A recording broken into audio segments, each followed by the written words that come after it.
It's This Week in X presented by Crushing Comics, and we are here on the Hellfire Gala red carpet to give our initial reactions on X-Men number 21 out on the 9th of June, 2021, starting with Tyler. I like it.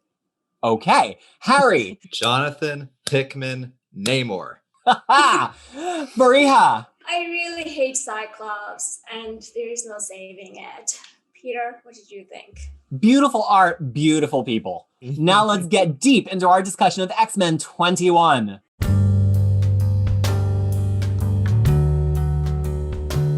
All right, we are going to get deeply into our discussion of X-Men number 21 here on This Week in X, and it is a full spoilers discussion. We're going to spoil this, we're going to spoil other books, we are going to speculate about what's happening in future books, so you've got to go ahead with that warning. For X-Men 21, though, first let's get slightly longer reactions without getting too deep into the plot of the issue, starting with Tyler. I mean, this is definitely not the best of Hickman, but I enjoyed it. I love the trio of artists and the little snippets and hints. So it is a good second appetizer.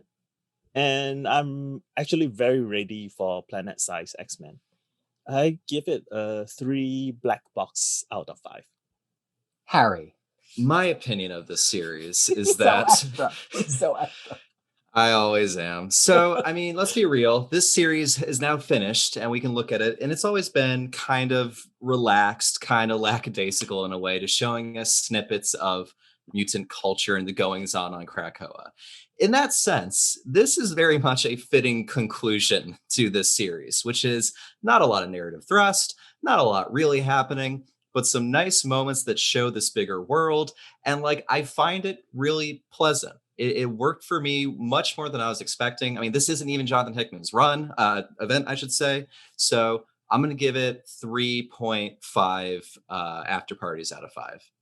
Fariha. For some reason, I'm having a hard time articulating how I'm feeling. And then after some pondering, I realized that it's because I cannot stand Cyclops more than a panel. If we're going to be in trouble in that new X-Men book. Oh, yeah. I mean, I am seriously considering not joining for that, because I don't know. I mean, we're going to get into it later on, because something about the way he speaks or the things he says, it really irks me. And I was just kind of fixated on that. There are some good things in here, some some interesting plot points and stuff, but as of right now, this whole Hellfire Gala seems to be just the way for Marvel to sell a lot of variant just for one issue, which is the planet size that we are all being taught, getting ready for. So it better live up to the expectation, because as of right now, I'm 2 weeks in a row, I'm like, okay, why?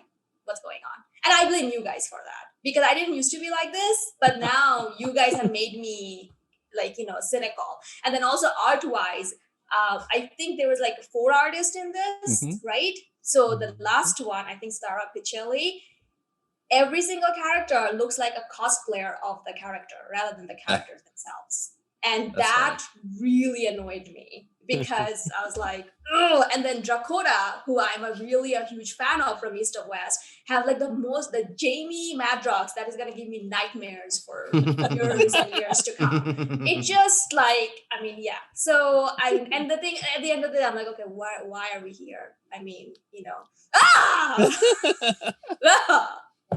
Chagoda does some really interesting faces.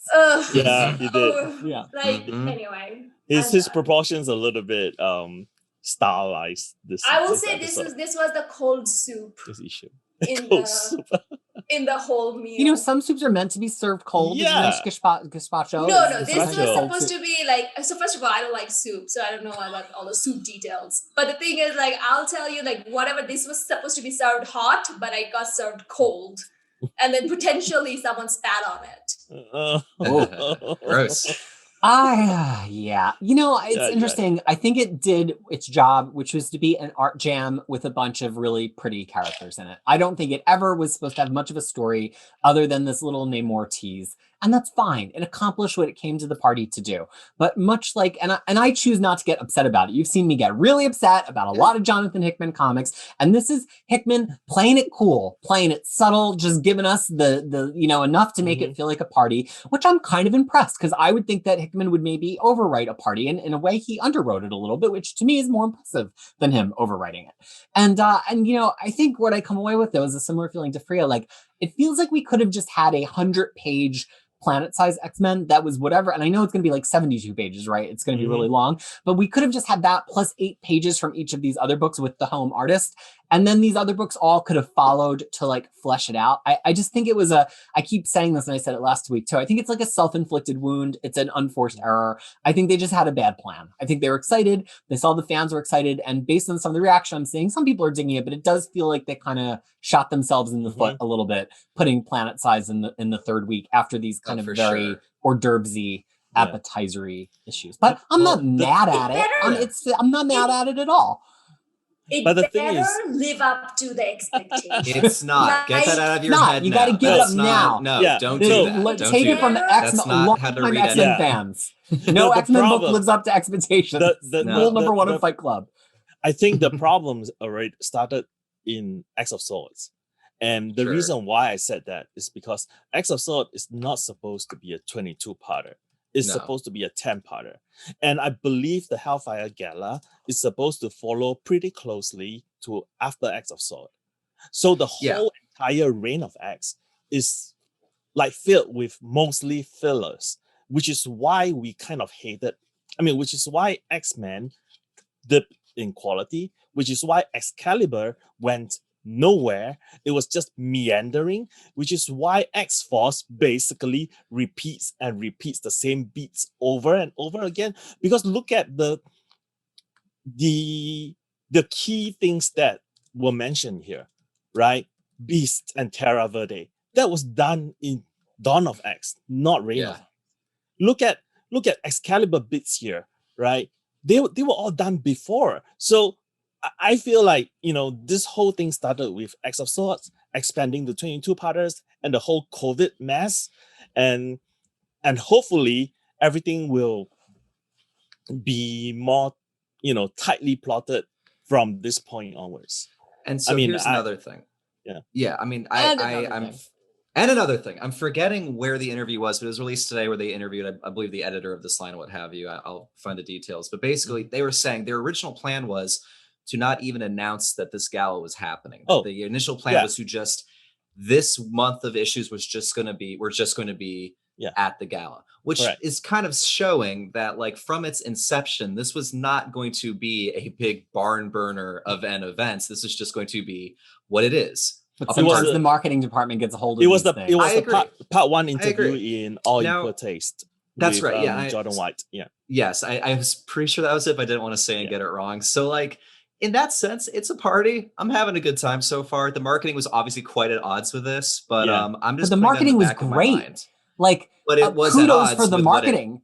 Yes, they maybe had a cooler idea about the event than the book. They made everyone excited for the party, and it's an issue where I think we've come off so many months of like filler of a sense where we're kind of feeling things drag, and we want this to be the big like status quo shake, and that's just not what it's trying to do. I'm not going to begrudge it for what it's not. I'm trying to enjoy it for what it is, to varying degrees. We'll get to Excalibur. That's a really fair comment. What is it?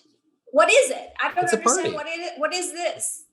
Well, let's get into the first scene and talk about what it is. Yeah. This first scene, Namor's divided interests, or in the words of Tears for Fears, everybody wants to rule the world. Rule the world.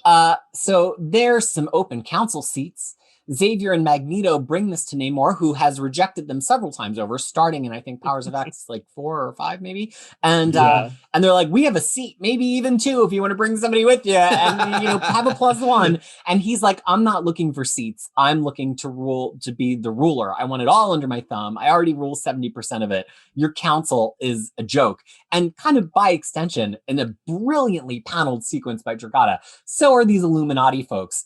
But at least with their delusions of adequacy, I feel like I'm being given proper veneration. And so he just leaves them in the dust to go mingle with his former Illuminati brethren. Apparently only men get to rule the world in Jonathan Hickman's version of it. Let's start with Fariha, shall we? We're a big Namor fan down there, Fariha. What did you think about this scene? Well, this was one of my favorite thing of this week in X. Like, this was pretty much my most favorite part, despite like the Jamie Madrox giving me nightmare part aside.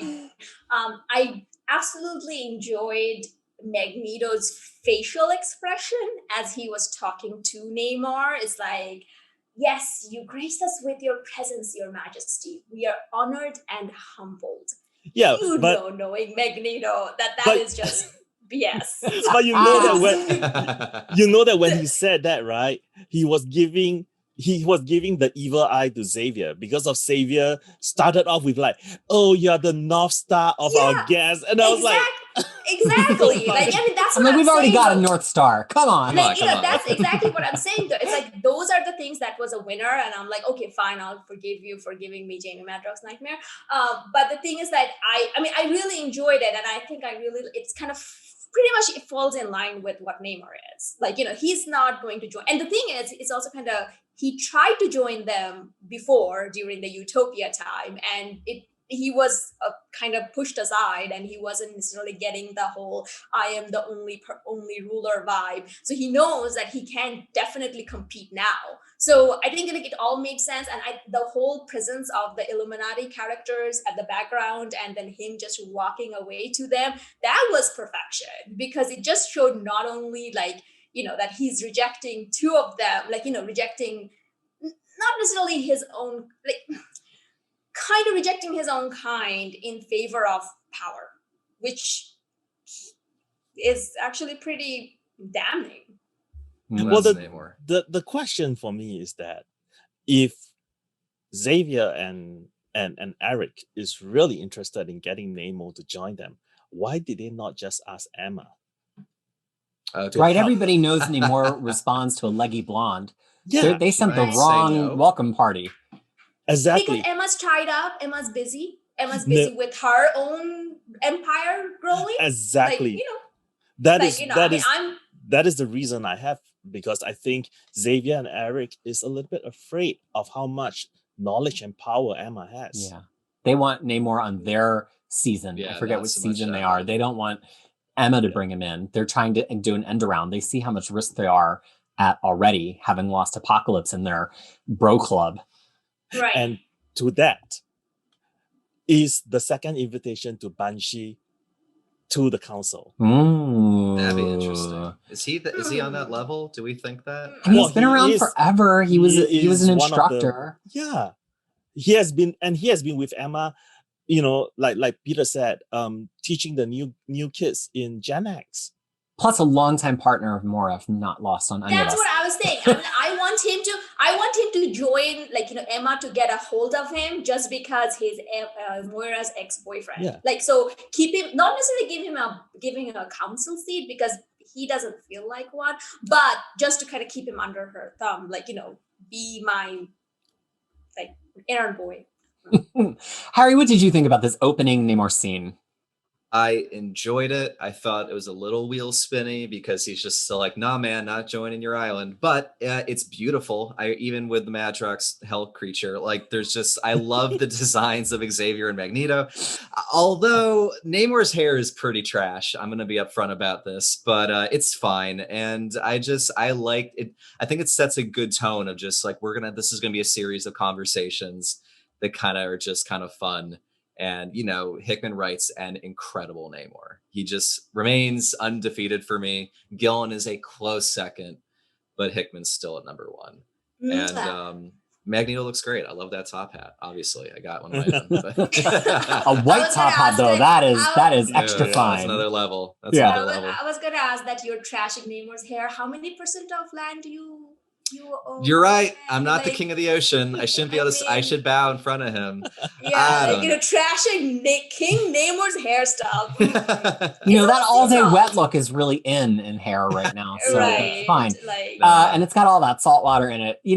So I have to say, when I think of people to draw Namor, I mean, let's be honest. When we're looking at Namor, we're looking for the most cheesecake you can give us art-wise. Yes. And I mean, Yes. Dragata did a great job of that really, really low V on the pants. Really nice work.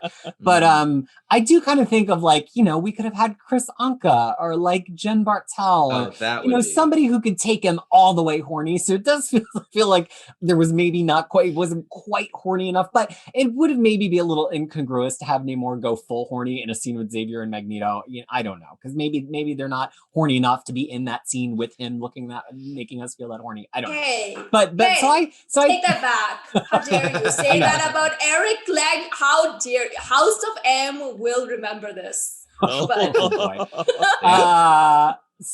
But at the same time, I really appreciate it because I think Dragata does this kind of Hickman's talking head dudes in a way that makes it feel really rooted and menacing, but still gives it some acting. I think he's good at drawing facial acting. And I really love this. And I'm with Harry. I think Hickman's probably the best Namor writer, full stop. Yeah. And I think that like it would be a crime if Hickman departs Marvel again without at least tossing us like a Namor one shot or a Namor miniseries, something. He's a mutant. Come on, man. Use your powers for good. Because it's just satisfying. He writes them really well. And if you are enjoying this, there's this wonderful through line here, pretty much from like Namor in Hickman's FF to Namor in his New Avengers to Namor in Chip Zdarsky's 2019 Invaders to here. And if you haven't read Zdarsky's 2019 Invaders, my #1 comic book out of all of the comics I read in 2019, it's a perfect thing to read to get the full impact of him walking away to this other group of assholes who he does not have a high opinion of. And the other thing we will have to mention though, that in Chip Zdarsky's in Always an Invader, there is a gizmo that can switch species. And it's just there, it's mentioned, never, and he has it. Namor has it. And it can actually switch human to Atlantean, which means it can also switch humans to mutants. And also there's some key Professor Xavier monkeying with Namor's mind in that series as well. Highly recommended by the panel. Have you read it too, Harry? I've read like the first arc. I really should circle. I really liked it when I read it. Yeah, I'll read it. So that's why he's rejecting them, though, right? Because he's what Xavier done to him. Like, why on earth would you want to be near that again? Well, Namor, much like me, does not want to join any group that would have him. Like he only wants to join a group that wouldn't have him. And so since they would all have him, he doesn't need them. Well, you touched on something, which is that like I hope this is Hickman's going somewhere with this and not just him like using Namor where he can while he's off in Jason Aaron's Avengers. I really hope this is like something that Hickman can eventually bring home rather than just Namor being on the sidelines, because like Hickman's in charge of the X-Men. You should be able to get Namor in there. All right, we are going to move it on now to the psychic vote. You know, is this really a representative X-Men team? Hickman, I think, has this beautiful concept of the psychic vote. But as one of the things I hate the most as a comic device is when there's a bunch of disembodied thought balloons and everybody's like, I vote for them. I don't like this, blah, blah, blah. But if ever there was a comic that really needed that, I thought it was this, because we got all of the reaction shots of all of the people, including a very funny one of Lara as Wolverine with shrimp on her claw as they're being selected. But we don't really get any insight into it at all, which I think would have made this land, even if it was just a couple of words disembodied from the person or a couple of words from the person disembodied from who they were voting for. Yeah. And then we get to this page, and it kind of, as excited as I am for this team, just because I think it's a lot of characters I like, it kind of just made me kind of go like sad from because it just felt like a non-event here at the event, that's how the team got chosen. Also, are Gene and Scott just there? Like, did Gene and Scott definitely got voted for? I don't know. I'm like, who's voting for Sync just because he went on the... Now, I guess we're getting into my comments now. Who's voting for Sync just because he was on this death mission? Who's voting for Sunfire just because he's like on... That's my question. Yeah, who's voting for Polaris just because she's Magneto's daughter? Like, why are you choosing any of these people? They're all like... I do wonder... Can I just say my reaction to this? Please. Because what really pisses me off is like every single one of these people are human passing. That annoys me. Like, even if I'm not going with real world allegory, forget that. Forget the real world allegory. Because as you mentioned, none of them are LGBTQ community. There's like 2 POC, none of the women are POC. Scott is there, like it just like I don't know the whole thing. And then the thing is that they're all human passing. Scott is there. I hate him. Like it's just like look at him, just standing there with so much pride. Like it just so annoying. Okay, so let's just let's say 2 issues into the new X-Men, and Dugan writes a scene where the non-human passing mutants made a comment saying that, why is it that these are all like looking like normal humans? Yeah. And would that satisfy you? No, because the team still remains the same. Unless unless the team is kind of getting like who are changed. The team will change. We talk about like, are you saying that they're gonna change the team after? Yeah, I mean, okay, it's going to stay for a while, but the election is going to come around again. So this is not the only election ever. Sure. So this is going to be, I don't think it's going to be an annual thing because of the way time works in comics, but I mean, my understanding is there's going to be more. Right, and here's the thing. The reason I'm saying though, because in real world, there has been so many X-Men team that has been presented that, they keep shuffling. So why not give a X-Men team in this Krakoan era, in this era, that is more representative both on screen, both on paper, and in real life of who we are as a community. Oh yeah, I mean, I don't disagree with you. I'm just saying that, I'm just wondering out loud if there is a point. Depends on how the points is. But I do want to mention though that I like the Cosmar, Eno, and I'm forgetting Rainboy. Yeah, like they're just like they didn't come to the party. No, like, that was poor boys. That was damning. Like that stayed with me. Like that one scene. Like I don't know whether it was written in specifically or Doraemon put that in there, but that stayed with me. So the thing is, in a way, they probably didn't even vote. Yeah. Well, they did. Might have chosen they have to a psychic abstain. vote. Yeah. Oh yeah. Or they might have chosen someone. Maybe they chosen Farouk. Laura, because that Laura is the one they know. Yeah. Yeah. Well, they're not big fans of Gabby right now, so I don't know if they would vote for Laura. Before we go around, I just wanted to hit one other thing that Fariha said before it gets lost. I think Dodderman's an amazing artist, but I don't think Hickman scripts for him very well based on this and Giant Size X-Men. Dodderman was like stunning, breathtakingly stunning interiors on Aaron. They had motion. There was acting in his Thor run, but all the times we've seen him with Hickman so far, it has been flat as hell. So I don't know if that's a Dodderman problem. Could be a script problem, but we don't know. I mean, this is a party with a bunch of conversations that might not be his strongest suit. Might be better to count cut loose. And I think Dodderman did pretty well with Young Cyclops too. The first few issues. I love that book. Yeah. Before anybody knew that he was gonna change the whole world. And it made people thirsty for shirtless Cossier. Then mission accomplished. You know what? I take back. Take back what I said. All right. On to Harry talking about the vote. Yeah. I thought we just. Oh, was that it? That was the end. Well, no, we talked I just about wanted it to earlier. make sure you didn't have anything else to say about it. I mean, kind of like following what you were talking about, Peter. I don't think this is a good thing, but I do think what they're trying to do with kind of like the psychic vote, where you don't see the reasoning and the thought going into it, is kind of reminds me of. I don't know if they'll show it later, but us not seeing the fireworks and the Hellions issue and what have you. You think Planet Size is going to have a little bit more? Maybe, but I almost take it as like this. There is a remove here between the audience and the mutants, just kind of showing almost like this is for them in a sense. No, I don't know if that works great for the reader, but it's almost like it's one of these tiny things that show this is just like a slightly more alien culture and kind of like situation than we as people experience. Trying to keep us more at a remove than getting us fully into their heads. Now, I do think though it takes away from the actual impact of the reveal, because I don't know why they picked these people, but it's just something that I was thinking about when I was reading it. Tyler, I'm a little bit kind of sad that we skipped one generation of mutants here to be the X-Men. Like the first New Mutant class, none of them made it. Well, Rogue is technically from that class. Well, kind of, yeah. She's introduced around that time. Yeah, I'm sorry. I feel like I'm like the interrupting cow right now. I'm like, but. I'm like, she's from that period, even if she's not from that class. That's true. Yeah. I don't get worked up about She's making a duck face in the. Good for in the her. reviews. I don't get I'm worked like, up about teams A a lot. I'm just like, blowfish. I assume Jerry Duggan wanted to write these people, so Yeah. I'll just roll along with it, and hopefully it'll be a good story. in Well, the and next and run. apparently he wanted to write some of the other other characters that Well, were have not you voted seen into. Solicits? Have you Yeah, seen that's what I'm Okay, saying. yes. That No, that, don't that say didn't get No. voted in. Yeah. So We're not saying.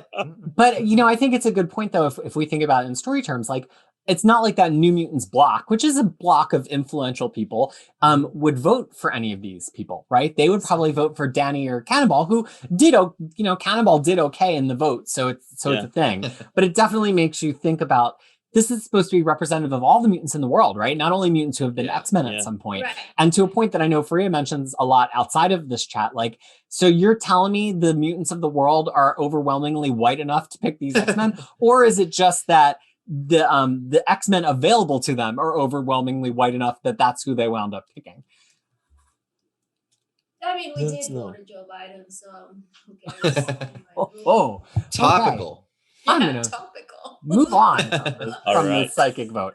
The next thing in the issue is the Sinister Secrets, but we're gonna save that to the end here to talk about Mhm. two other scenes. So Anna Frost Ooh. meets with these Mhm. very interesting veiled people, and she wants what's in the box. Tyler, what is happening here? I have no idea. Ah. I mean, I tried to look at things. I mean that. I was just racking my brain. I couldn't figure out anything. So this is something new, I think.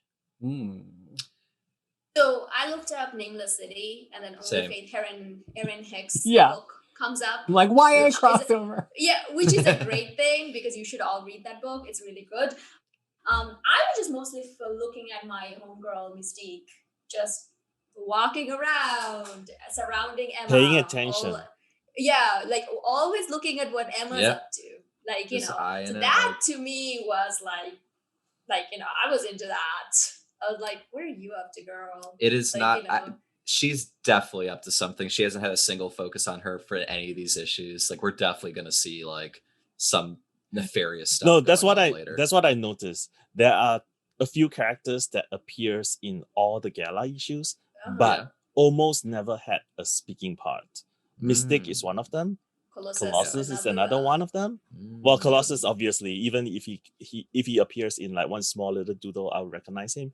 But that's besides the question. And actually, who else? I mean, I guess the rest will appear in New Mutants because the New Mutants Maybe. appears a lot too. Hmm. So they will probably have a speaking role in And New Mutants also issue. remember in the Hellfire Gala guide, the free one, it only Mystique, Colossus, and Manifold are the three that got like featured pages for them. Oh, and also Emma, but she was Emma, hosting. Yeah, she's in But, charge. so it just kind of was like, why are they Why you? featured? Well, there's only two more small things to talk about before we get to the Sinister Secrets, and we can tackle them in one go round. One is Scott delivers a monologue to Kevin Feige, which is Ugh. I It's weird. don't even want to get into it. It's weird. But the monologue has these Is- two lines that I thought are really interesting, especially combined with the end here. Cyclops says, "The waking world where we all live, it's a killer of dreams, a destroyer of things you believe in." Now, of course, this is an interesting contrast with the quote that opens Hickman's run in the beginning of House of X, which is what, while you slept, the world changed, right? That's what, yeah. So, and he's saying like the waking world, it's a killer, right? Maybe it's better to stay asleep. Whereas, but he's in that world. That's Xavier's world. And this whole monologue is about Xavier, which maybe indicates Cyclops' dissatisfaction, as the monologue is quite overt with his prior deification of Xavier. He also says, "There's no real difference between any of us," which is quite a line coming from Cyclops. But this all culminates in the fireworks display where Emma's like, "Here's our bridge to the future." And it's clearly implicating some space nonsense because we get what seems to be Mars in the night sky with two characters silhouetted in front of it. So Tyler, Harry, Fariha, thoughts on the Cyclops monologue and the Mars tease that will lead us perhaps into Planet Size X-Men? I actually liked that monologue quite a bit from Mr. Summers, because considering this is like the last X-Men issue and what have you, I almost look at this as not a victory lap from Hickman, but almost Hickman just talking about Scott's perspective and dream compared to Xavier's, being a way of saying, being an X-Men, even though this is a different kind of status quo and this isn't the typical mansion and sort of status quo as we're used to, this is just as valid as that. And, kind of good things are to come. So it kind of almost felt like I'd say a fairly earned pat on the back from Hickman just about this entire initiative, because like it is like a impressive thing just that we're so far into this and we're only cooler things seem to be coming. So I took it more as like a writer perspective than Scott himself. And comic Kevin Feige looks super weird. It's a weird looking panel. I don't know how else to say that. Melted face man. The other guy in that page. Like, What's that? who's the other guy in the page? who's I have trying no to get idea. a- Is it Shia No LaBeouf? idea. I have no idea. I No. have no idea. I think it's hope the not. winner, because there was someone who won. Oh, is there a contest? yeah, there was a contest. But I Aw. think it's a contest. I like winner. that. I hope Contest so. But- winner got to but be on he- it on the debut page of Kevin Feige in X-Men Comics. It's going to be valuable one day when he gets his Yeah, own series. it is going to. Yeah, but I mean, I don't know who that guy, because I feel like that guy's probably someone else. I'm so sorry. Mhm. So do I? Do you have any thoughts on all these Yeah, things? I know I feel like you Fariha has do. thoughts, so I'm just waiting for her to say something first. Like, okay, so nothing is more interesting than one white man talks about another white man's world and how he feels about that white man's world, and then it's all supposed to be allegory, like, for a marginalized community. Ugh, kill me now. Then also, like, the whole thing is like, we're not different. Don't say that. Don't put that in a That's some word all in lives the matter mouth of- bullshit. It really is. Like, no, It we are really different. is. Guess what? We're different. We're all different. Can you see me? I'm looking at my camera now and telling you that. We're all different. We want the same thing, but we're different. Like, and that makes us awesome. It's what it is. Like, get on with that program. So stop saying that bullshit. Sorry. But the other thing is, though, is like the whole fireworks happened. I didn't understood what the fireworks is, or maybe I'm not supposed to. I don't know. I was mostly interested in what's his name, Quentin, gathering up all the Omega mutants and pushing them somewhere. Yeah, What was that about? Ooh, I don't know if I Size. even caught that. that's Yeah, planet size. those are That all. they were all They were Omega all- mutants. They were all Omega mutants except Yeah. for Makeda, Powerhouse, That's interesting. Legion, and Vulcan. Right. So Makeda is not found. He's Right. probably somewhere in Otherworld.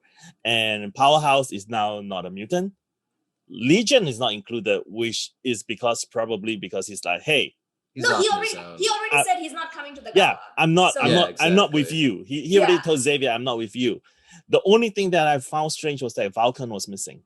Well, he might already be there. Yeah, wherever Just they're maybe the way going. they drew it, I Yeah, don't but know the thing if- is, like, I was initially talking about last week that we never seen the 5 before Yeah. this, but Yeah, they were yeah. actually they were actually there. Yeah. Like, And it's one of the maybe few this times the is- 5 has been separated on panel. I mean, Yeah. Hope gets around the island a little bit, but I Yeah. don't think we've Yeah. ever seen any of the rest of them Right. apart from the Yeah. from the Yeah, remainder but of them. But Yeah. the thing is, like, Quentin was kind of shoving them, like Yeah. he was responsible for them, like, Yeah, getting there. because he's one of the Omegas too. Yeah, So so I mean, and the thing is, like, he Magneto did mention in the last Way of X that, the Omega mutant is planning something. It's like, so what is the party? will you join us? So what is the party trick? Like, I don't know. What is that? That's What's the that thing. about? Also, putting all the Omega mutant in the same room. I don't know about that. Also, I wonder the if beginning of that this- section is titled 11:35 p.m. Exodus, Yep. which confused me because I just thought at first they were leaving the party, but they're not just leaving the party because the fireworks haven't happened yet, and people aren't supposed to leave until wonder after the if this is the fireworks. thing. Midnight. Yeah. So wonder if is this it? is the So thing it's that we're really gonna just the see. exodus of the Omega mutants. Omega mutants. Yep. Mm. Yeah. They I'm gotta excited. get ready for the Yeah. for the main for the So- event. So Fariha, on the point about I totally agree with the part, like, there is no difference between any of us line being used here as, almost the same way as like when Peter said, the pride thing. Mhm. Because I think this line is split into two different pages. It's supposed to continue from the line that says, after all, we are all flawed and imperfect, and there's no difference between any of us. So he's just saying that none of us is perfect. I And really take it as therefore- a commentary on No, Greco, and therefore we yeah. should never, Sorry. deify anyone. I think he's speaking a little bit about, I mean, I feel like he's speaking about breaking away from Xavier now. yeah. Like truly breaking away from Xavier. Like not While believing. being on his island. While being on his island. he's Well, breaking it's away. more like ideologically, which you can Yeah. say is almost like the X-Men comics of old, because that is what Xavier represents in many ways. I mean, I'm taking more like high-minded, but I feel like that's what Hickman does. So I get what you're saying, Yeah, Tyler. because I think from the very start, this Krakoan era, the dream is being, is being centered and created by Xavier. But now, Jean and probably Mhm. Jean and Cyclops are, both of them are saying that no, we are not buying what you're selling 100%. Things are It's- not what you say it is. So it's changing. yeah, I agree. I like that. I like that look about it, but I think I would have been more interested if this was coming from New Mutants. Like, Mhm. like I really feel like Or North I- Star. whoa, like I really, because the fact that it's Cyclops and he is, whether he likes it or not, he's forever going to be the face of Xavier. Like, he's forever going to Yeah. be like that, the first top 5. So when he says all of these things, I don't buy any Yeah. of this, because I'm like, it really, like, so I completely understand, like, and I think that's what it is. Like, the idea of it is that what Tyler presented here. But the thing is, because it's the messenger, it's the messenger error, that I'm like, okay. Yeah. Okay. No, I agree. And the counterpoint to my point was basically, we have done that before. Because Xavier, Yeah, he exactly. killed Xavier. We have. So, Exactly. he did Yeah, how that much more before. split can you be from? I guess his whole point is like, now I'm going to disagree with Xavier without killing him. Hey, Yeah. Yeah. Progress. Because I don't want to be the hole next to Sabretooth. So Yeah. Mhm. yeah, like that's what I don't know. I really want evil Cyclops back. Like, he's like a revolutionary Cyclops or whatever that's- Revolutionary side. whatever Cyclops that's- is right. Yeah, Cyclops is Revolution. right. Yeah, I Cyclops. want that Cyclops to be back. Like, I was like really disappointed when he showed up as the Captain Commander in House of X, because I'm like, he should be like, screw this. No, none of this. I have put people in that island before. It did not go well. So I am not signing up for this. I really wish that was the case. well, that might be somewhere that Dugan is going with this new team. Who knows? But Same does as anybody Dugan. have any specific speculation before we move on to Sinister Secrets about the two figures silhouetted against this red glowing orb in the sky? One of them is sitting cross-legged. I have some thoughts on that. One of them is kind of more big and on their haunches. Any thoughts? I mean, speaking cross-legged, I just kind of think that it's Zorn. Oh yeah, it's Zorn or Zorn. It's One of the them. Zorns. Okay. Yeah, one of Okay. the two Zorns. So then the one that is, kind of squatting down, I'm not sure. I have no idea who He that does is. love Zorn. He loves playing with Zorn and stuff. So Yeah, even see in his that. Ultimate Universe in series. his alternate reality and New Avengers, he Yeah. got some Zorn up in there. All right. Well, I guess So- we'll see. Now let's move on to our lightning round on Sorry, the Red can I say something Diamond. else? Okay. Because I just noticed it. It in the silhouette, it seems like the one that's sitting cross-legged, seems like there's something jutting Yeah. out behind his back. A I sword, know. I Is that couldn't a decide sword? if it was like a sword or like a ponytail or it's just more of that this space Gorgon? debris. Oh, could be Gorgon. I don't know. I think that's a false Cool. lead. I think it's going to be I think where's it's going to be Gorgon? Zorn. But yeah, All where right. is Gorgon? We were promised. Okay. We- Time for the Red Diamond. All Lightning right. round. It's still in publication. Clearly, we've missed some blind items between the time we did this in Hoxpox and now. Or was it in Hoxpox? I don't even remember now. Yeah, it was. Because Oh, there were two. There were we're- two different ones. We're already up to item number 51. So let's take this quickly. Sinister secret number 51. The Quiet Council member isn't actually fooling anyone. They're fooling everyone. Wear a mask long enough and eventually it starts wearing you. Such a shame not being able to let things go. Who is this? Mystique. It's Mystique, right? The only one that they can probably use the pronoun they. Oh. No, number 2 is Mystique. No, That too? number 2 is Emma. Well, okay. So we think I was like, who else is wearing a mask? I thought it could be Xavier. Oh. Because like we're all like, what is he up to? What's his actual plan? Is he actually like, his mask is this helmet that we've seen him wear on all but 1 or 2 panels this whole time. I don't know if there's anybody else other than Xavier or Mystique who it could be. Because I thought I was actually with Tyler because they use they. I'm like, oh, it's Mystique. Oh, okay. You know? Well, because they do deliberately use gendered pronouns in some of the other ones. All right. Sinister secret number 52. She doesn't have it yet, but one way or another, this mutant always gets what she wants. Will it be given to her or will it have to be taken? Doesn't matter. The real question is, what's in the box? Could it be diamonds or something far more valuable? Well, now that you said it's Emma, yeah, it's probably Emma. Well, I mean, based on this issue and based on this issue, what's in the all box? Yeah. So the thing is, like, I also thought that it was Mystique, but the problem is she doesn't always get. That's my thing. She very rarely gets what she wants. She doesn't. Well, in the end, she does. That's What if the answer to everyone is Mystique? What if they're all Mystique? Okay. What about? Go ahead, Tyler. No, I say what about 52 is Sinister getting onto the game of Moira? Have to see. And also doesn't get what she wants. Yeah. Sinister secret number 53. I bet you'd like to know how this fittest of all mutants is handling the second genesis of his external life. Sorry, you'll have to wait to find out. This is Hickman authorially telling us, don't get your hopes up for Apocalypse at Inferno. That's just telling Richter. It's just basically telling Richter. Yeah. Forget about it. Forget about it. He's enjoying his life with his family. Yeah. Sinister secret number 54. Seducer made an honest man of the island's favorite boy, but what unspoken secrets are coursing through the nervous system of the favorite boy's island friend? Are you listening? I know that you are. So are we is this Warlock or Krakoa that's got the problem? Oh. That's what I'm asking. That's what I'm wondering. We all know everything else. No, because Dark's island friend is Krakoa. Dark's, on Dark's island, the friend could be Warlock.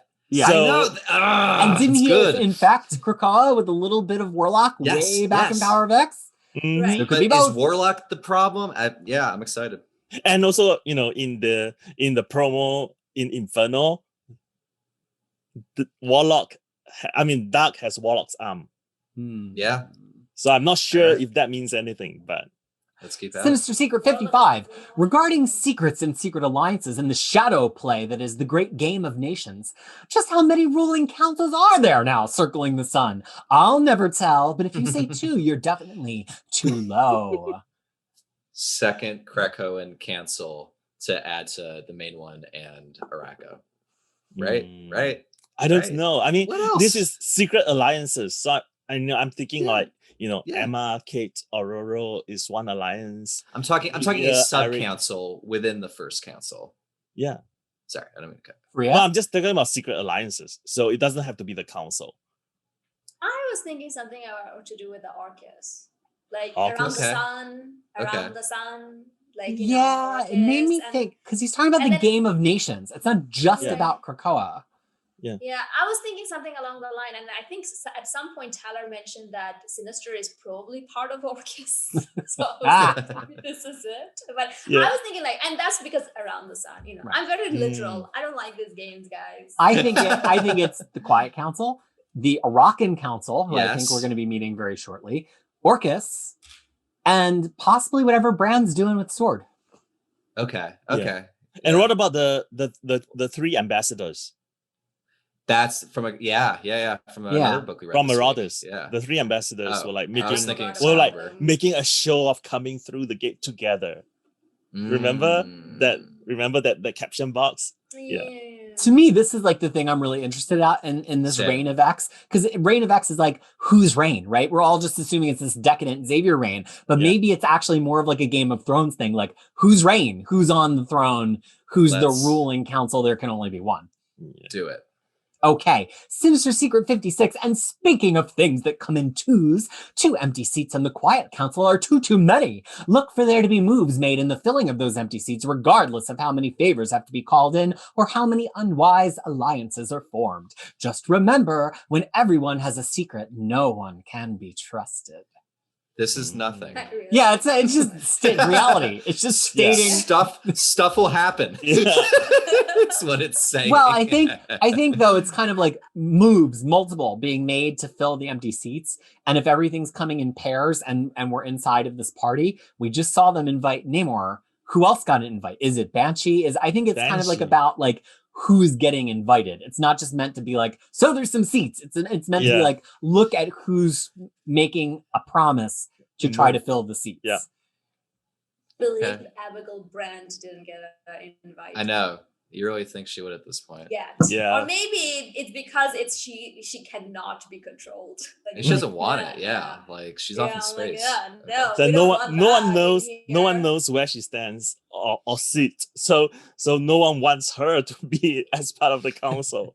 Well, what about Right, these this- unwise Yeah. alliances, right? Like, wouldn't you like bringing somebody to the council should just be like, hey, you get a seat on the council, right? But this is kind of Villains. implying that it's going to involve kind of like a under the table handshake, like I won't eliminate you if you won't eliminate me, Yeah. which Emma and Kate kind of have with Shaw already. To our knowledge, there's nobody else on the council that has a secret handshake deal other than the three of them, but who knows? Mm. I mean, that Well, was it's the not just whole way Emma they- and Kate. It's Emma, Kate, and Aurora. Oh, true. And then Well- no, but the thing is, like, that's the whole way Sinister got a seat there too.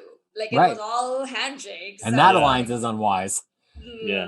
All right. Sinister Secret number 57. For far too long, they shared an existence. Now the one has become two. The first is a shattered captain of a demanding queen, and the second a sinister sword under a sinister thumb. How long will the second stay there? How many more sinister demands will be too many? No one knows, but I think we're getting close.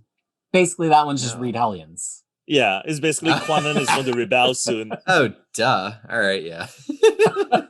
I'm so Yeah. stupid. I thought that the shattered captain of a demand. Oh, okay, yeah. I Yeah. mean, but I think Mhm. queen there is the Queen of England, like as a symbol, is No, it's Queen Saturnine. Saturnine. Is it though? Saturnine. Because there's this whole thing we're going to get into talking about Excalibur, about how like England doesn't what is demanding things. Like the queen and country, the Queen of England is sometimes used as a symbol of the nation. Like I do think it could be talking about England, literally. Maybe. Okay. Sinister Secret number 58. It's still the early day. I'm getting more and more. This is how I read Cat in the Hat, by the Yeah. way. I'm like, I will bounce on my ball while I read it in this same like Tim Curry, Dr. Frank voice that I do for Sinister. That rules. Sinister Secret number 58. It's still the early days of the Viscoran excavation of Blight Worlds, but an unknown material of immeasurable worth has begun appearing in the crooked market. So far, the Mad Jasper has snatched up every piece as soon as it's available for trade, but don't you worry, our Confederacy of Capes is set on acquiring some, by hook or by crook. Crook. This is Bro, the you most sound interesting like- one, I think. Yeah. You sound like Mike Myers and Cat in the Hat. I'm sorry. That is the goal. Which I'm sure he was doing a little bit of Tim Curry as Dr. Frank in Oh, his yeah. Cat in the Hat, so it's all Well, just- would this just? I thought this was. I could be wrong, but my biggest guess was the material and sword, Mysteriums. Mysterium. Well, I could be wrong. the thing is that the Blight, I mean, you know, the world that they are mining are from field realities. Mm. So Who's what to say that's not causes the there? field realities? Right? Like what Gosh, has causes Hickman ever written half-baked- about failed realities before? I don't think Exactly. that's been his deal. I don't know. So but that's I the mean, part. That's the part which I'm kind of like trying to Ewing. ask the Yeah. Hickvengers, the Hickvengers panel, the people that who love Hickvengers may Do have you some think I inkling. remember? Do you think I remember the plot? Because I was just thirsting after Namor the whole time. I don't remember plots. This of this that. seems like an Al Ewing thing. It just that's my pick, but we'll have to see. Obviously, Well, have we seen the crooked market since X No. of Swords? no. We Did they haven't. go through it in New Mutants while they were searching for Yeah. Josh? right? No, That's- I don't that's- think. Did they go through? Wasn't there this for- whole thing where Jamie wanted them to get a thing and then they Right. That there was like the whole thing with the horse and things. Yeah, but that right? wasn't the crooked market. I mean, no, Uh, crooked market is one thing, but not the not the one with the material. sheriff, Right. Gia Whitechapel. So Yeah. Don't Google it. Okay. Yeah. Sinister Secret number 59. Promotions are hard to come by when everyone is a resurrected immortal, but sometimes a change has to be made when an unexpected variable is added to the equation. Heroes and their do-gooder ways always an inconvenience for a practical mutant. This to me is the most interesting for one. me. It's No, for it's you? written for me. Yeah, because heroes and do-gooders, we don't want them. X-Men, take them off the board. Don't want them. So here's what's interesting to me about this one. It's basically saying that if every X-Men lives forever, nobody kind of like gets a bump in status, right? But then when you add a variable to the equation, then things get shaken up. The first thing I kind of just thought of is how Lara is Wolverine now, right? As an example of somebody who like supplanted someone who kind of has always and forever been something. But who else is like bubbling under waiting for a chance? Not like Mystique who wants to backstab somebody, but who's like naturally never going to get their chance as long as this other person is alive. That's what it made me really think about. Cortez? I don't know. Cortez? I mean, any number of new mutants. He's practical. But the thing is, like, here's the thing, like the one that you were talking about, like the character getting like a promotion, but that's our world problem. That's a comic book problem, not like a universe problem. Well, what other kind of promotion is he talking about then? Just to the Sword council? has a What kind of hierarchy. promotion? Cortez wants a job. He just got fired. I mean, I feel like it's not a promotion in terms of like status. Yeah. So it's more like what's next beyond being an immortal? I don't even know. Being in Dominion?